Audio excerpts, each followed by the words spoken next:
One of the ways to look at how a country thinks of itself is to look at its monuments. A monument is usually a sculpture or a building or an art piece that represents a person or an idea. If you think about, for example, the Statue of Liberty, the Statue of Liberty isn't a person, but the Statue of Liberty represents this idea of expanding freedom and rights and all of the ideas in the Declaration.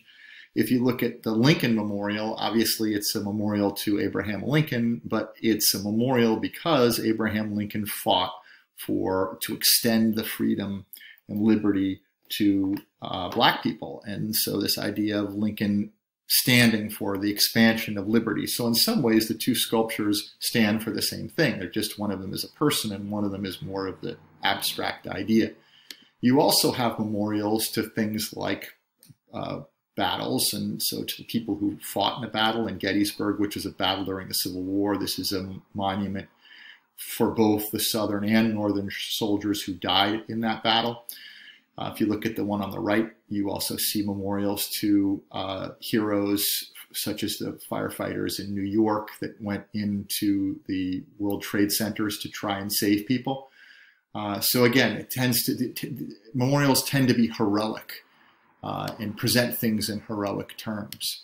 Another example of this is the Vietnam War Memorial, which is much less heroic in a literal sense, but more of kind of a symbolic element of sacrifice for the country, this sort of slab in the ground, which speaks to a kind of collective sacrifice that American citizens made on behalf of the American people.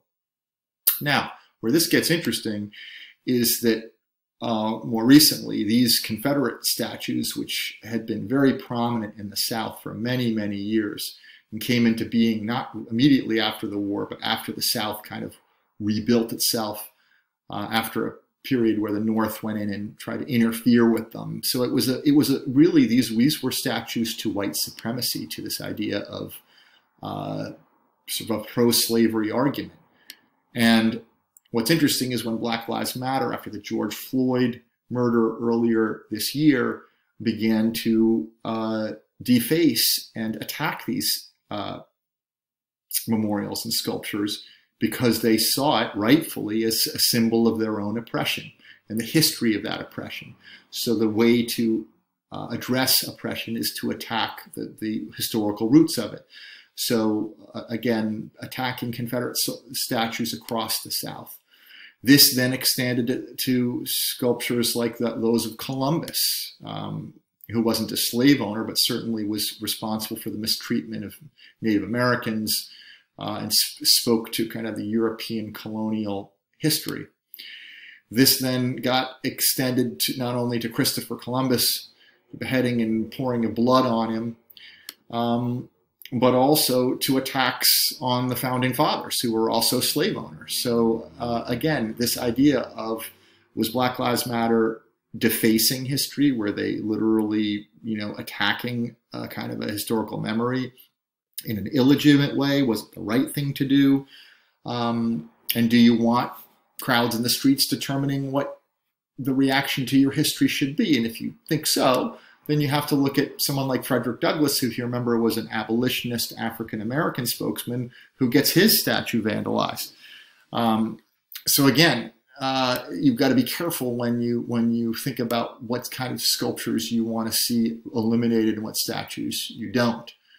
So if you look at this in more detailed terms, again, the attack on slave owners. And if you think about how this should be corrected by tearing down statues or by projecting pictures of George Floyd, as they do here on the statue of Robert E. Lee, who was one of the leaders of the Confederacy, which is the southern side of the Civil War. Do you want to include more sculptures of African Americans like Booker T. Washington, who was a famous African American educational leader, as you see here, or other statues of educational leaders, people who led the fight against segregation. Other types of memorials include the anti-lynching memorial in Montgomery, which opened just a couple of years ago. I was there last year. I highly recommend it. I think it's a memorial that everyone should see, since it speaks to a dark side of our history.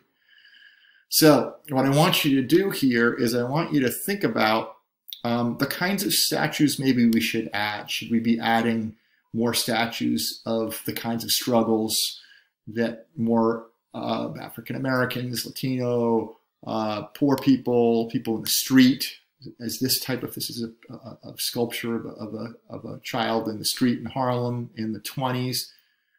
So the overarching question here that I want you to think about is, if you're in charge of public monuments and you have to make a decision about this, do we need to replace all the statues of founding fathers? Do we need to dynamite Mount Rushmore and get rid of all those guys, all those white guys up there that are slave owners and part of this oppressive legacy? Do we have to modify those statues and modify those memorials and monuments? Or do we have to focus on building new monuments? Do we have to just add or add context? So I'm asking you, basically, what's your approach here? This is the overarching question, the one I want you to focus on, and the one we'll talk about in class.